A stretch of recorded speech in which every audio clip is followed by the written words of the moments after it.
क्या आपको पता है कि जब एआई से बोला गया कि लास्ट ह्यूमन की सेल्फी लेते हुए इमेजेस ड्रॉ करो तो उसने कौन सी इमेजेस ड्रॉ करी? डोंट वरी, इस वीडियो में हम वो इमेजेस भी देखेंगे और आर्टिफिशियल इंटेलिजेंस से बात भी करेंगे। लेकिन पहले हम ये देखते हैं कि ऐसी कौन सी 3 चीजें हैं जिसमें एआई ऑलरेडी इंसानों से बहुत आगे निकल चुका है। तो आइए स्टार्ट करते हैं। सबसे पहली चीज आती है इन बायोलॉजी। जस्ट इमेजिन कि आपको यूरिन इन्फेक्शन हुआ है, जिसके लिए आप एक टेस्ट करवाते हैं यूरिन कल्चर। 2 दिन बाद रिपोर्ट आती है और पता चलता है कि यूरिन कल्चर में एक बैक्टीरिया निकला है, ई कोलाई, जो कि माइक्रोस्कोप के अंदर कुछ ऐसा दिखता है। आपको लगता है कि हाँ कोई बड़ी बात नहीं है, एक एंटीबायोटिक मेडिसिन खाऊंगा और ये एंटीबायोटिक इस बैक्टीरिया को मार देगी। आपको पता है कि रिपोर्ट के नीचे एंटीबायोटिक की लिस्ट दी होती है। जिस एंटीबायोटिक के आगे सेंसिटिव लिखा है, इसका मतलब है कि वो एंटीबायोटिक आपके यूरिन में जो बैक्टीरिया है उसे मार देगी। जिस एंटीबायोटिक के आगे रेजिस्टेंट लिखा है, यानी वो एंटीबायोटिक आपके यूरिन के बैक्टीरिया को नहीं मार सकती। नॉर्मली रिपोर्ट ऐसी दिखती है, कई एंटीबायोटिक्स के आगे सेंसिटिव होता है और कई रेजिस्टेंट। लेकिन आपके केस में हर एंटीबायोटिक के आगे रेजिस्टेंट लिखा जाता है, यानी दुनिया की कोई भी एंटीबायोटिक आपके यूरिन के इन्फेक्शन को खत्म नहीं कर सकती। अब ये छोटा सा इन्फेक्शन आपके लिए इतना छोटा भी नहीं रहा। अब आपको टेंशन होने लगती है। अब आप सोच रहे होंगे कि रिसर्चर्स कुछ करते क्यों नहीं आपको बचाने के लिए, लेकिन ये बेचारे कर रहे हैं। इनके पास 2 ऑप्शन है। ऑप्शन 1, या तो वो एक नई एंटीबायोटिक निकालें और आपको दें जिससे आपका इन्फेक्शन खत्म हो जाए। ऑप्शन 2, किसी तरीके से इस बैक्टीरिया के बाहर जो मेम्ब्रेन है उसका प्रोटीन स्ट्रक्चर पता चल जाए तो भी इसका सोल्यूशन निकल सकता है।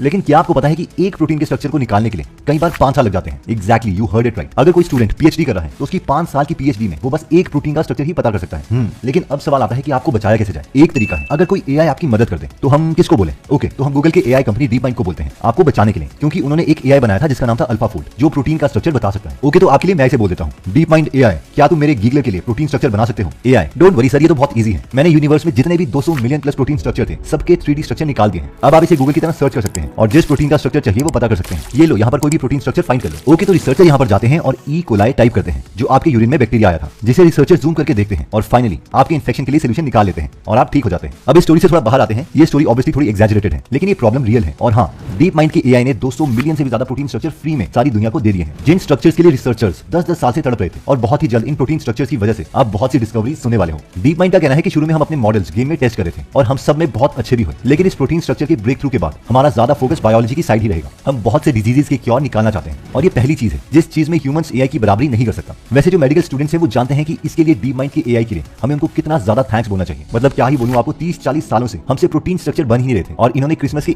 एक दिन में ह्यूमन बॉडी के 20,000 प्रोटीन स्ट्रक्चर्स निकाल दिए। और उसके बाद यूनिवर्स में 200 मिलियन से भी ज्यादा प्रोटीन स्ट्रक्चर फ्री। जहां पर एआई ने फतेह हासिल की है वो है आर्ट। बहुत से टेक्स्ट टू इमेज एआई बन रहे हैं जिसमें आपको एक छोटा सा टेक्स्ट लिखना होता है और वो ऐसी इमेज आपको बना के देता है जो एक डिजाइनर भी नहीं दे सकता, जैसे कि गूगल का एआई इमेजिन या फिर इलॉन मस्क की इन्वेस्टेड कंपनी ओपन एआई का डॉली। लेकिन कॉमन लोगों को इसके बारे में तब ज्यादा पता चला जब रिसेंटली एक टिकटॉक यूजर ने डॉली एआई से कहा कि मुझे लास्ट डे ऑन अर्थ की इमेज बना के दो। इन इमेजेस को देख कुछ लोग हैरान हो गए और कुछ लोग डर गए। इस इमेज के कई वर्जन्स एआई ने दिए। इन फोटोज में जो इंसान थे उन सबकी बॉडी बहुत अजीब थी, जैसे वो इंसान हो ही ना। पहली वाली इमेज में एक डरावना इंसान अर्थ की आखिरी मूवमेंट्स में सेल्फी ले रहा था और उसके पीछे दिखाया गया था कि अर्थ पर आग और धुआं ही धुआं है। दूसरी इमेज में एक आदमी था जिसका मुंह खून से कवर था और वो डर के मारे चिल्ला रहा था। तीसरी इमेज में एक आदमी है जिसका स्केलेटन दिख रहा था और उसकी उंगलियां नॉर्मल इंसानों से बहुत लंबी थी। उसकी आंखें भी बहुत बड़ी दिख रही हैं। एआई को लगता है कि जब अर्थ खत्म हो जाएगा तब तक इंसान म्यूटेट करेंगे। अब ये एआईज डॉली और इमेजिन का एक्सेस सबके पास नहीं है, इसलिए आप इमेजेस क्रिएट नहीं कर सकते। लेकिन इसकी जगह हम midjourney.com का डिस्कॉर्ड ग्रुप यूज कर सकते हैं, जिससे हम भी इमेजेस बनवा पाए। तो midjourney में जब लास्ट सेल्फी ऑन अर्थ डाला गया तो ये सब इमेज लोगों ने बनाई। midjourney.com की अगर कम्युनिटी पोस्ट देखोगे तो आपको ये सारी इमेजेस दिखाई देंगी। हर एक इमेज में आप देख सकते हो कि वो कितनी डिटेल है। और अगर आप डिजाइनर हो तो आप खुद से पूछो कि इन इमेजेस को बनाने के लिए आपको कितना टाइम लगेगा। ऑब्वियसली काफी ज्यादा, लेकिन इस एआई को सेकंड्स भी नहीं लगे। अगर आप midjourney.com में जाते हो तो आप ज्वाइन द बीटा पर क्लिक कर सकते हो। इसके बाद आप अपना यूजर नेम एंटर कर सकते हो जो आप चाहते हो, जिस नाम से बाकी यूजर्स आपको देखें। ये नॉर्मल ह्यूमन रोबोट का टेस्ट क्लियर करके फाइनली अपनी डेट ऑफ बर्थ डाल सकते हैं। उसके बाद ईमेल एड्रेस और पासवर्ड और फाइनली आप इस डिस्कॉर्ड ग्रुप में एंटर कर जाओगे। अब ऑब्वियसली इस डिस्कॉर्ड ग्रुप में पेड वर्जन भी है और फ्री वर्जन भी है, लेकिन हम पहले फ्री वर्जन में जाएंगे। फ्री वर्जन यूज करने के लिए हमें लेफ्ट साइड में न्यूबीज वाले सेक्शन में आना पड़ेगा।